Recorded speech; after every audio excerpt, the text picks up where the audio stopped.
এখন অনেকে ফতোয়া দেয়।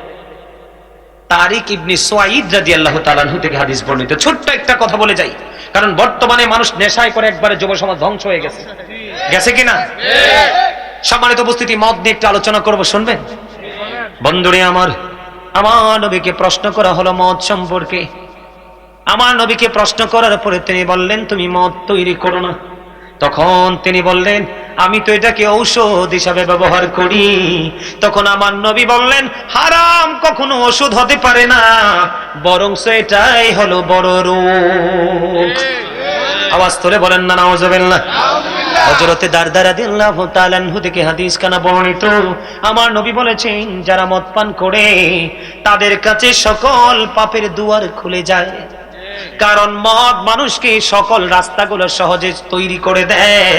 ইমাম আযম আবু হানিফা রাহমাতুল্লাহি আলাইহি তিনি বলে দিয়েছেন, পৃথিবীর মানুষ, তোমরা যখন দেখবে কোনো মানুষ মদ্যপায়ী আছে, তোমরা যখন দেখবে কোনো মানুষ মদ পান করে, তোমরা তাকে ৮০টা দৌড়া মারবে।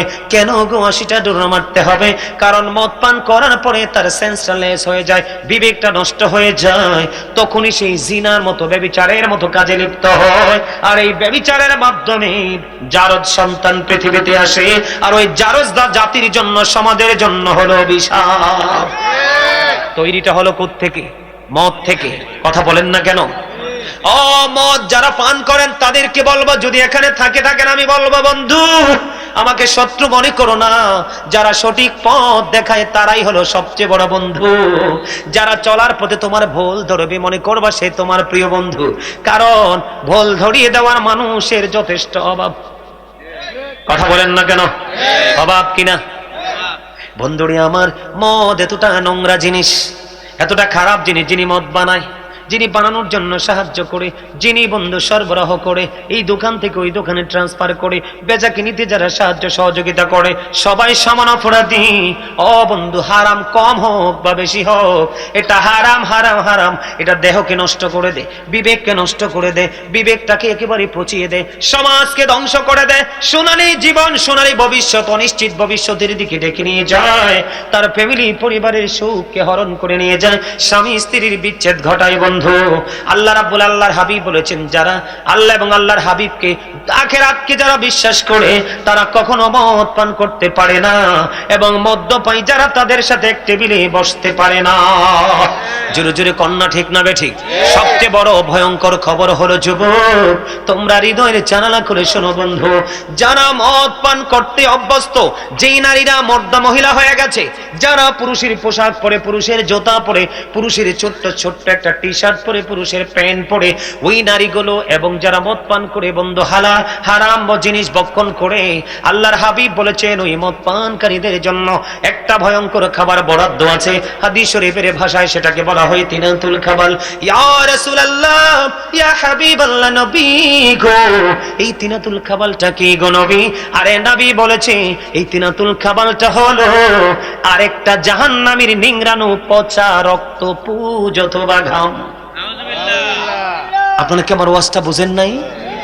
একদিক দিকে জাহান্নামীর পুরো শরীরটা পড়ে লিকুইড হয়ে গেছে, পচে গেছে, আরেক দিক দিয়ে তার বডিটা তৈরি হচ্ছে। যার বডি তৈরি হচ্ছে, তাকে, যিনি পচে যাচ্ছে, লিকুইড হয়ে যাচ্ছে, ওই পচাটা তাকে খাইতে দেওয়া হবে। আওয়াজ করে বলেন না নাউজুবিল্লাহ।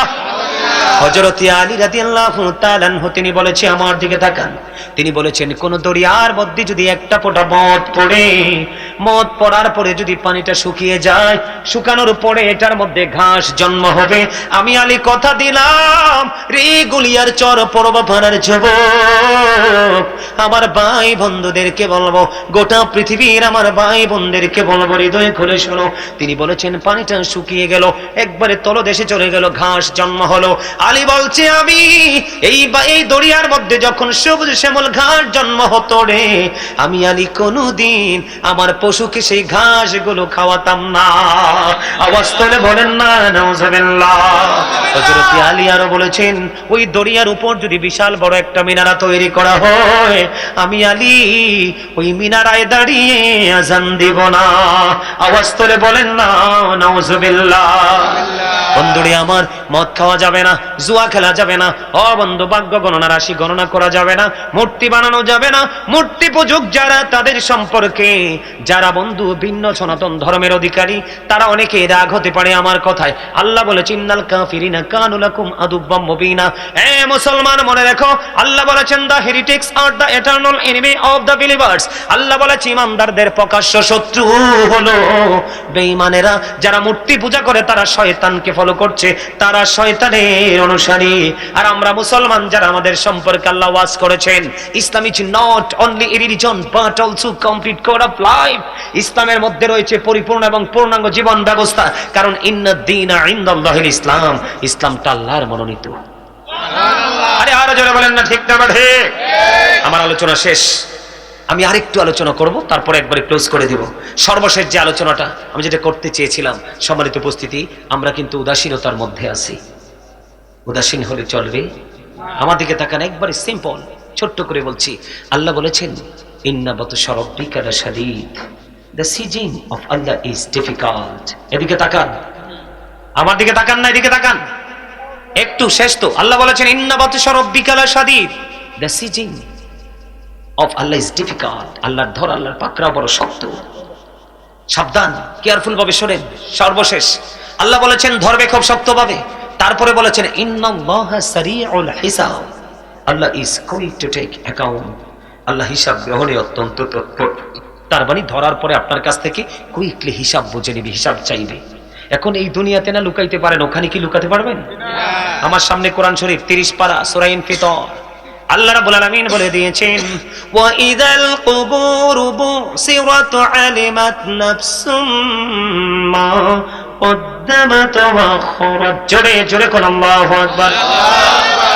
পূর্ব গলিয়ার চরের মানুষ, আল্লাহ বলেছে কবর যখন ওপেন হবে রে, তোমরা প্রত্যেকেই দেখতে পারবে, জানতে পারবে কে কি করেছো আর কি করনি। তার মানে কি সব প্রকাশিত হয়ে যাবে। কেন? তোমরা বাজারে, রাস্তায়, দোকানে সিসি ক্যামেরা লাগাইলে কিন্তু ভয় পাও, কিন্তু আসল সিসি ক্যামেরার খবরই রাখো না। কে রামান কাতিবি কাঁদে বসিয়া, সকল কর্ম লিখিতেছে হুকুমনিয়া, আল্লাহর হুকুমনিয়া। 40 কদম হাটিয়া আসবি রে সজন, মন করে নাকির হাজির হইবে রে তখন। ঠিক না বেঠি? আর জোরে বন্ধুরে আমার, দুনিয়াতে অভাবে পড়লে কিন্তু আত্মীয় এসে হাত বাড়াই দেয় কিনা? অসুস্থ হলে বন্ধু হসপিটাল আছে, ডাক্তার আছে, ট্রিটমেন্ট চলে। আরো জোরে বলেন না? যদি বিপদে পড়ে যান, টাকা পয়সা না টেলিফোন লাগবে, কেউ না কেউ এসে দাঁড়িয়ে যায়। কিন্তু বন্ধু, 2টা চোখ হাঁটার পরে তুমি তো অসহায়, তুমি তো অনাথ হয়ে যাবে, কেউ তো তোমার সঙ্গে হবে না। ইভেন তোমার সন্তানও তোমার কাজে লাগবে না। আমার সামনে কোরআন শরীফে 19 পারা সূরা শুআরা 88 নম্বর আয়াত আল্লাহ বলেছেন ইয়াউমা লা ইয়ানফাউ মালু ওয়ালা বানুন। আপনার ধন সম্পদ, সন্তান সন্ততি কিচ্ছু কাজে লাগবে না। কার জন্য করছেন? বন্ধুরে আমার, আল্লাহ বলেছেন লা ইয়ামুতু, people will not die that day. সেদিন মানুষ মরতে পারবে না। ফিহা ওয়ালা ইয়াহইয়া, people will not be able to live that day. সেদিন মানুষ বাঁচতেও পারবে না। আল্লাহ বলেছেন ওমা হুম আনহাবি গায়িবিন, people will not be able to escape that day. সেদিন মানুষ সেখান থেকে পালাতেও পারবে না। সুবহানাল্লাহ। ধরবেও খুব শক্তভাবে, হিসাব নেবে খুব শক্তভাবে, বাঁচতেও পারবা না, মরতেও পারবা না, পালাতেও পারবা না। অত্যন্ত ভয়ঙ্কর খবর। তাহলে আমাদের কি করা উচিত? হক্কানি আলেমদের সাথে যুক্ত হয়ে আমাদেরকে আমলের ট্রেনিং নেওয়া উচিত। আর বর্তমান বাজারে আমল যেমনটাই আছে, মানুষ কিন্তু দিন দিন ঈমান হারা হচ্ছে শুধুমাত্র আল্লাহর হাবিব, আল্লাহ রাসূলের সাথে বেয়াদবি করে। সাবধান হতে হবে। রাসূল সম্পর্কে যেমনি কথা বলা যাবে, যেটা ইচ্ছে এটা কমেন্টস করা যাবে না।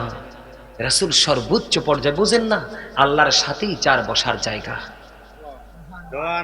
আল্লাহর পাশেই যার জায়গা। কালেমার দিকে তাকান, নামাজের দিকে তাকান, আগে ফরজ না, আগে সুন্নাত। এখানে কি রাসূলের মর্যাদা না? কথা কন না কেন? রমজান মাসের দিকে তাকান না। দিনের বেলা রোজা রাখা ফরজ, আর রাতে সব সুন্নাত আর নফল। দিন আল্লাহর ভাগে, রাত রাসূলের ভাগে। হ্যাঁ, নিয়ে আসো।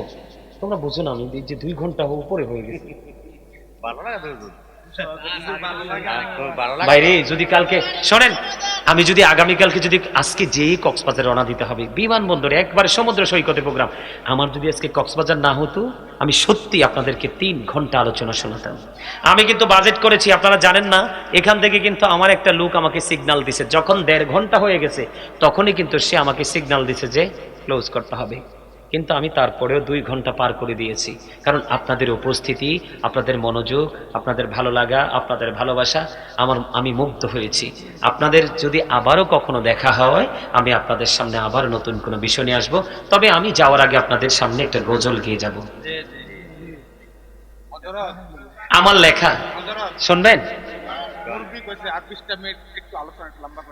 প্লিজ চাচা? আরেকবার আসলে করবো, আল্লাহ আপনাকে হায়াত দিক আমাকে, কারণ আমি অনেক ব্যস্ত। আমি আপনাদেরকে বলি, আমি একটা গজল গাইবো। আমার শোনেন, আপনারা অত্যন্ত বিচক্ষণ, কারণ আপনাদের আলোচনা শোনার যে মনোযোগ আমি দেখেছি, এগুলো বুদ্ধিমান এবং চালাক মানুষ ছাড়া এইভাবে বসে না। যারা দুনিয়ার ফাঁকে ফাঁকে, যারা আখিরাতকে ভাবে, তারা সবচেয়ে বেশি বুদ্ধিমান। You are very clever, very intelligent, এটা আমি বলি। আপনাদের বুদ্ধিকে, আপনাদের বিবেককে আল্লাহ আরো বেশি প্রসারিত করে দেখ। সকলে বলে আমিন। আমি পীর সাহেব কেবলা আস্তে আস্তে আমি আপনাদেরকে ছোট্ট করে আমার লেখা একটা, আমার সুর, আমি একটা গজল শোনাবো, শুনবেন? সবাই আমার সাথে পারলে গাইবেন, রাজি আছেন? এই তো যে সুন্দর নূর নবীজি, নামটি মধুমাখা,